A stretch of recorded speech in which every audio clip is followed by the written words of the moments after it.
पंडित विवाद के बीच सपा की चाल से बीजेपी चंद्रशेखर हो गए परेशान। क्या सवर्ण समाज देगा आपकी सपा का साथ? अंदर खाने की खबर ने किया सबको हैरान। भाजपा का माइनस सपा का प्लस, अखिलेश के नए गणित से हिलेगा अब सियासत में सब। योगी भी तैयारी में जुटे, मोदी शाह भी कर रहे अब मंथन। एक ही दांव से अखिलेश ने बीजेपी को चित करने का बनाया प्लान। चंद्रशेखर आजाद का भी आया बड़ा बयान। क्या बदलने वाली है यूपी की सियासत? सब कुछ जानिए। फिर एक बार यूपी की सियासत में इस वक्त पंडित विवाद ने ऐसा माहौल बना दिया जिसने पूरे राजनीतिक समीकरण को हिला कर रख दिया। जहां एक तरफ इस मुद्दे पर बयानबाजी तेज हो चुकी है, वहीं दूसरी तरफ इसी विवाद के बीच अखिलेश यादव ने ऐसी सियासी चाल चल दी जिसने बीजेपी के खेमे में बेचैनी बढ़ा दी। मामला अब सिर्फ विवाद तक सीमित नहीं रह गया, बल्कि इसे वोट बैंक और सत्ता की लड़ाई से जोड़कर देखा जा रहा है। यही वजह है कि ये कहा जा रहा है कि ये सिर्फ प्रतिक्रिया नहीं, बल्कि सोची समझी रणनीति है, जिसका असर 2027 तक दिखाई दे सकता है। आखिर कौन सी चाल चली, क्या इसका फायदा आने वाले दिनों में सपा को मिलेगा?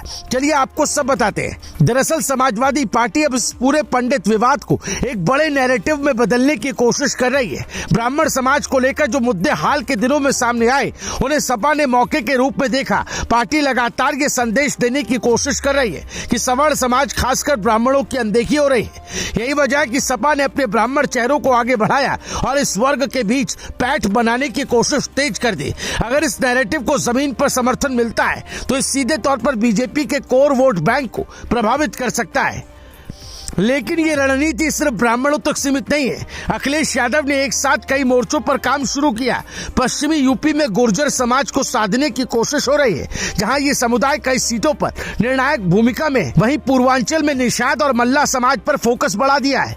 फूलन देवी की विरासत से जुड़े चेहरों को आगे लाकर एक बड़ा संदेश देने की कोशिश की गई। यानी सपा अब सिर्फ एक वर्ग पर नहीं, बल्कि कई जातीय समीकरणों को एक साथ जोड़ने की रणनीति पर काम कर रही है। इस पूरे खेल में सबसे अहम बात यह कि सपा अब बीजेपी के वोट बैंक में सेंध लगाने की कोशिश कर रही है। पहले जहां पार्टी एम-वाई समीकरण पर निर्भर रहती थी, वहीं अब वो अपने दायरे को बढ़ा रही है। 2022 के चुनाव में करीब 37% वोट मिलने के बावजूद सत्ता से दूर रहने के बाद अखिलेश यादव ये समझ चुके हैं कि जीत के लिए 45% के आसपास वोट जरूरी है। यही वजह है कि अब करीब 8% अतिरिक्त वोट जोड़ने के लिए बीजेपी के मजबूत वर्गों पर नजर रखी जा रही है।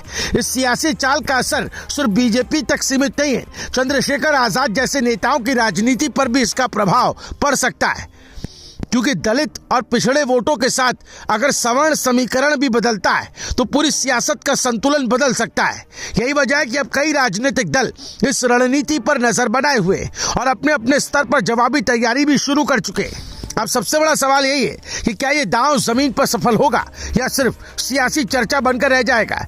लेकिन इतना जरूर है कि पंडित विवाद के बीच चली ये चाल साधारण नहीं है। ये एक बड़ा राजनीतिक प्रयोग है जिसमें एक साथ कई समीकरण जोड़े जा रहे हैं। अगर ये सफल होता है तो 2027 का चुनाव पूरी तरह बदल सकता है। फिलहाल इतना साफ है कि यूपी की सियासत में अब मुकाबला सिर्फ मुद्दों का नहीं, बल्कि रणनीति और समीकरणों का हो चुका है। और इस खेल में जीत उसी की होगी जो समय रहते सही चाल चल देगा।